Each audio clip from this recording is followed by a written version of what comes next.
दरम्यान मराठा समाजातील आणखी किती जणांचे बळी घेणार असं वक्तव्य जरांगेंनी केलं होतं आणि जरांगेंच्या या वक्तव्याला अरुण सावंत यांनी प्रत्युत्तर दिलंय। मुख्यमंत्री शिंदेंचा संवेदनशील व्यक्तिमत्व आहे असं अरुण सावंत म्हणाले, तर मराठा समाजाच्या हितासाठी शेवटपर्यंत लढणार असंही त्यांनी सांगितलंय।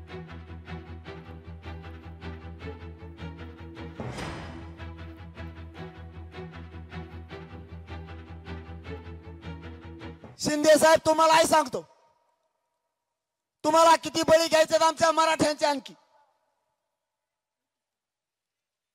350-400 पेक्षा जास्त बलिदान आमचे गेलेत। वेदना काय असतात तुम्हाला नाही कळायच्या।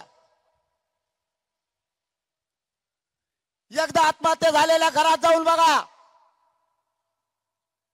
ज्या मराठ्याच्या आमच्या भावानं बलिदान दिलंय त्याच्या घराचा फक्त एकदा उमरा ओलांडा, त्या घरात तुम्हाला फक्त आणि फक्त काळोखाने वेदना दिसतील। या राज्याचे मुख्यमंत्री एकनाथ शिंदेजी हे संवेदनशील म्हणून ओळखले जातात। मराठा समाजाचाच काय, कोणत्याही समाजातील व्यक्तीचा मृत्यू झाला तर ते धावून जातात, साधा अपघात जरी झाला तरी ते धावून जातात असे हे आपले मुख्यमंत्री। आणि याच मुख्यमंत्र्यांनी मराठा समाजाच्या हक्कासाठी 10% आरक्षण मिळून आणलं, खेचून आणलं।